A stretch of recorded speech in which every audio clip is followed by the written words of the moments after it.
Bismillahirrahmanirrahim. Assalamualaikum warahmatullahi wabarakatuh. Salam, Om Swastiastu, Namo Buddhaya, salam kebajikan, Rahayu. Di sini kelompok kami akan menerangkan PKM dan kelompok kami terdiri dari anggota yang pertama Tamara Imana Ila dan Abdullah Ghifari, lalu Ilah Husnul Khotimah. Dan ini daftar isi. Selanjutnya kita akan masuk ke bab 1, yaitu pendahuluan. Latar belakang. Pada saat ini banyak kalangan anak-anak kecil dan remaja yang menggandrungi atau menyukai minuman boba, terutama pada kalangan remaja.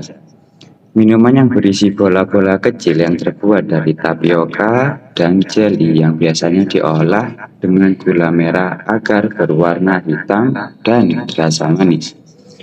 Namun, kebanyakan minuman boba pada umumnya mengandung rasa manis yang berlebihan atau memiliki kandungan gula yang tinggi, sehingga tidak baik jika terlalu sering dikonsumsi dan tidak baik bagi kesehatan tubuh.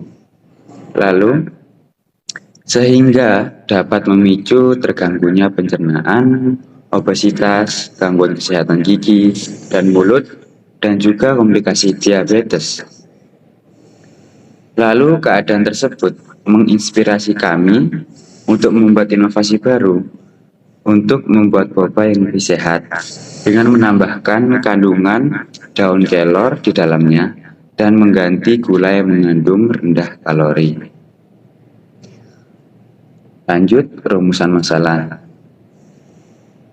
Lalu adapun selanjutnya tujuan. Dan sekarang masuk ke bab 2, yaitu gambaran umum rencana usaha. Yang pertama 2.1 tentang gagasan kegiatan utama. Kelompok kami memiliki inovasi terbaru pada minuman boba, yaitu bolo.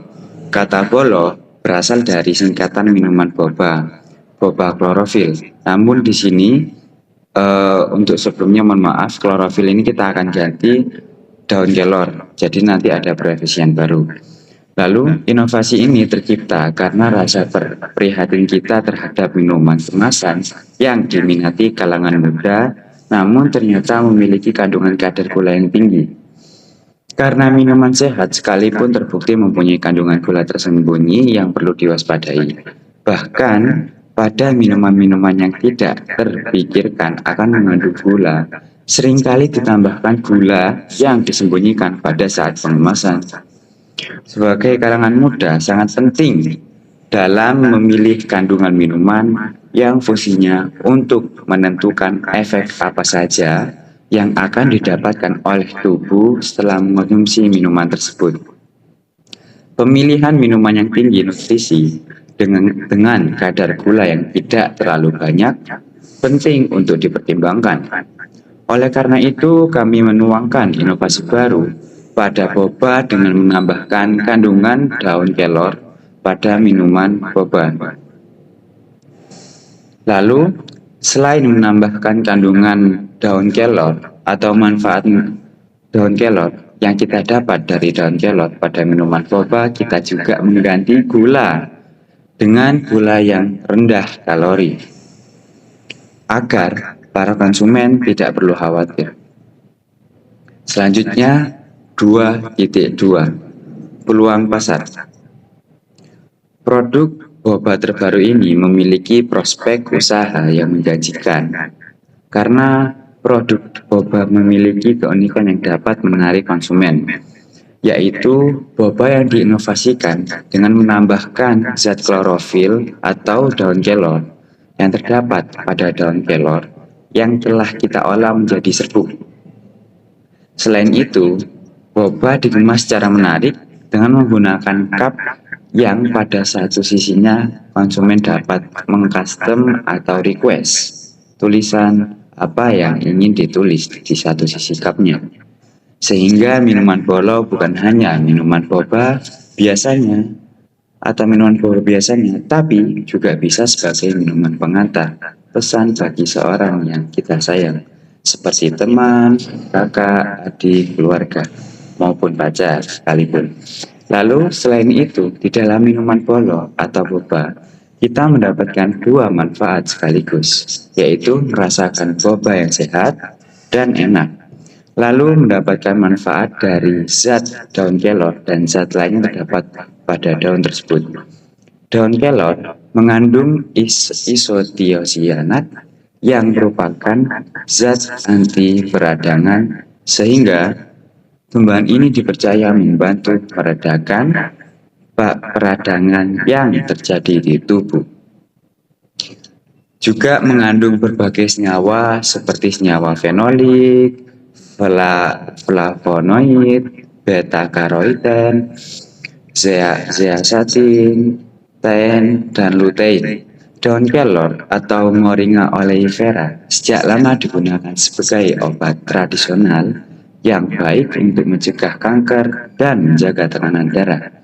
Hal ini dipengaruhi oleh kandungan yang baik untuk kesehatan, seperti antioksidan dan berbagai nutrisi lainnya.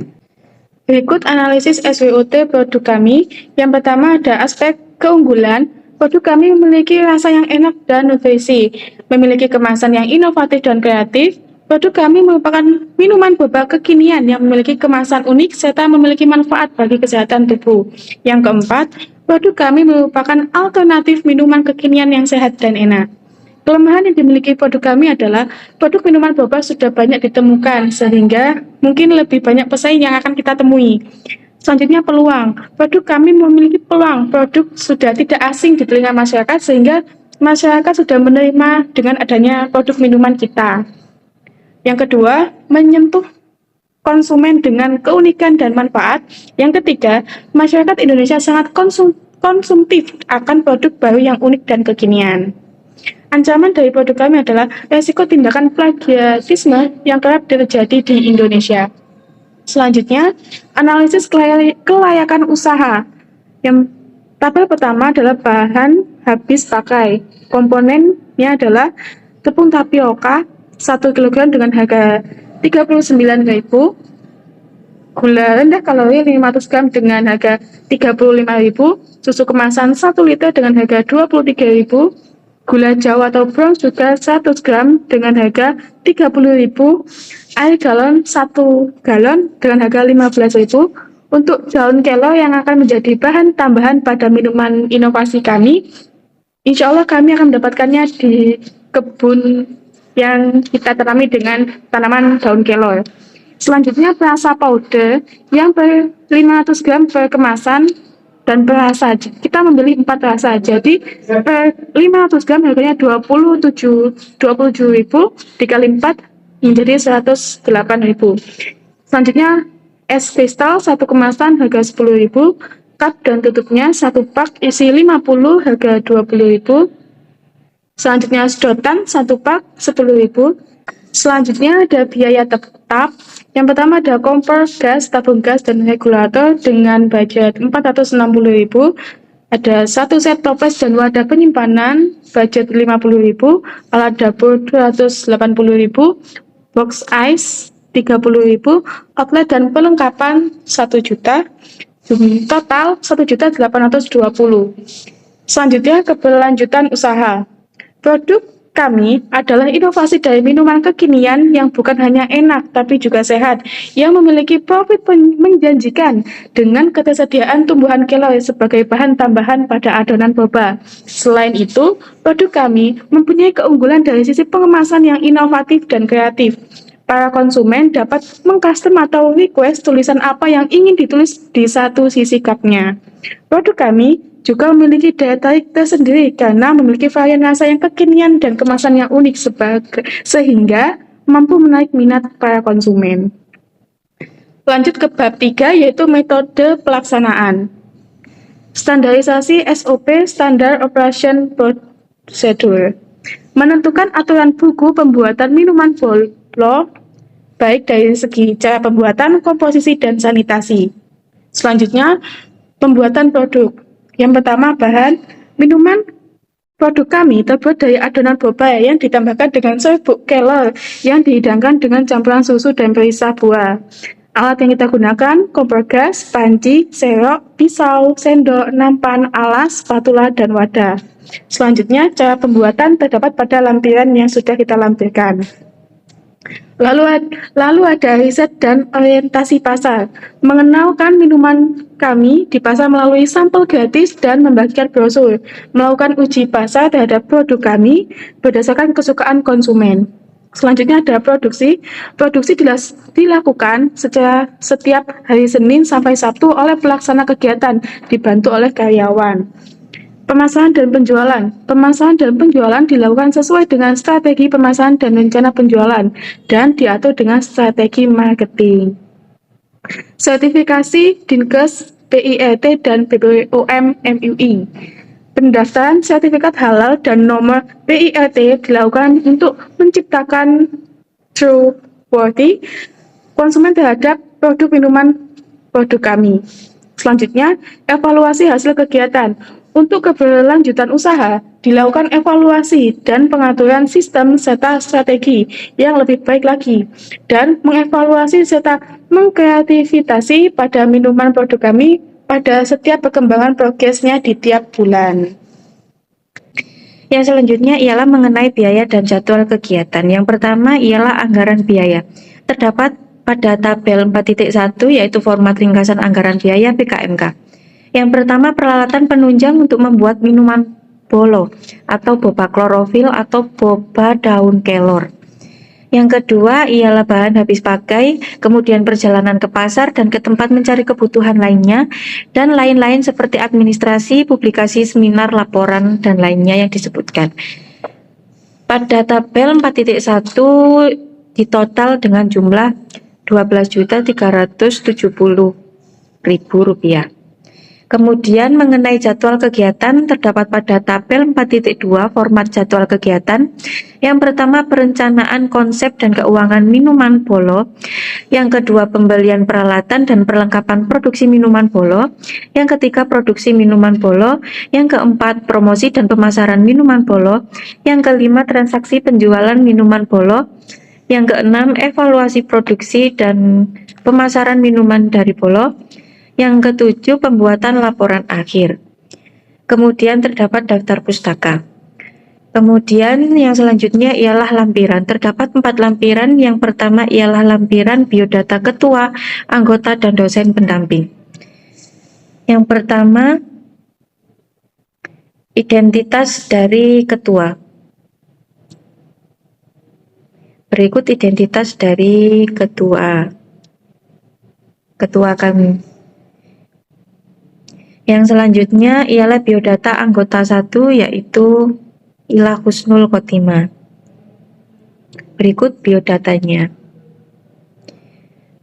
Yang selanjutnya ialah biodata anggota kedua yaitu Tamara Imana Ilab, dan berikut ialah biodatanya.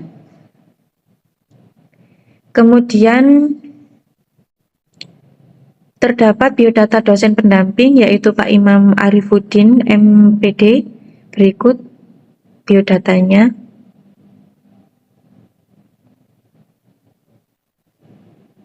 Kemudian lampiran yang kedua yaitu justifikasi anggaran kegiatan. Terdapat peralatan penunjang dari kompor gas hingga outlet perlengkapan dengan subtotal Rp7.760.000. Kemudian bahan habis pakai selama 1 bulan masa kerja.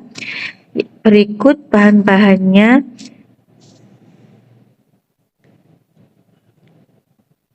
Kemudian dengan subtotal Rp2.367.000. Kemudian dari perjalanan survei pasar hingga perjalanan ke perkantoran, kampus, dan sekolah di sekitar Malang untuk melakukan publikasi. Dan terdapat subtotal Rp730.000. Mengenai biaya lain-lainnya dari publikasi hingga pengurusan PIRT, terdapat subtotal Rp1.168.750. Kemudian lampiran yang ketiga yaitu susunan organisasi, tim peneliti, dan pembagian tugas. Yang pertama dari ketua yaitu Abdul Aziz Al-Ghifari dari program studi pendidikan guru SD pada bidang ilmu karya ilmiah dengan alokasi waktu 100 menit per pekan. Dan berikut ialah tugas yang diemban oleh Mas Abdul Aziz Al-Ghifari. Kemudian pada anggota 2 yaitu Ila Husnul Khotimah, pendidikan guru SD dari bidang karya ilmiah dengan alokasi waktu 100 menit per pekan, dan berikut ialah tugas yang diemban oleh anggota 2 yaitu Ila Husnul Khotimah. Kemudian yang ketiga yaitu anggota 2 Tamara Imana Ila dari pendidikan guru SD karya ilmiah dengan alokasi waktu 100 menit per pekan, dan berikut ialah tugas yang diemban oleh anggota 2 yaitu Tamara Imana Ila. Dan yang terakhir yaitu lampiran 4 mengenai surat pernyataan ketua peneliti yaitu Mas Abdul Aziz Al-Ghifari. Tempat dan waktu dipersilakan untuk menjelaskan. Baik, terima kasih atas waktunya. Sebelum itu, Assalamualaikum warahmatullahi wabarakatuh. Dengan ini surat pernyataan ketua peneliti yang bertanda tangan di bawah ini, nama Abdul Aziz Al-Ghifari dengan NIM 220401140100. Program studi pendidikan guru SD, Fakultas Ilmu Pendidikan. Dengan ini menyatakan bahwa usulan PKMK saya dengan judul Bolo atau boba klorofil atau boba kelor, inovasi minuman lokal sebagai alternatif menu praktis, enak, dan sehat yang diusulkan pada tahun anggaran 2022 sampai 2023 bersifat original dan belum pernah dibiayai oleh lembaga atau sumber dana lain. Bila mana di kemudian hari ditemukan ketidaksesuaian dengan pernyataan ini, maka saya bersedia dituntut dan diproses sesuai dengan ketentuan yang berlaku dan mengembalikan seluruh biaya penelitian yang sudah diterima ke kas negara. Demikian pernyataan ini dibuat dengan sesungguhnya dan dengan sebenar-benarnya. Malang, 16 Januari 2023. Mengetahui pembantu rektor bidang kemahasiswaan dan yang menyatakan. Sekian dari saya dan kelompok kami, kurang lebihnya mohon maaf. Bila ada salah kata, mohon dimaklumi. Baik, saya tutup. Sekian dan terima kasih. Wassalamualaikum warahmatullahi wabarakatuh. Salam, Om Santi, Santi, Santi Om. Salam kebajikan, Rahayu.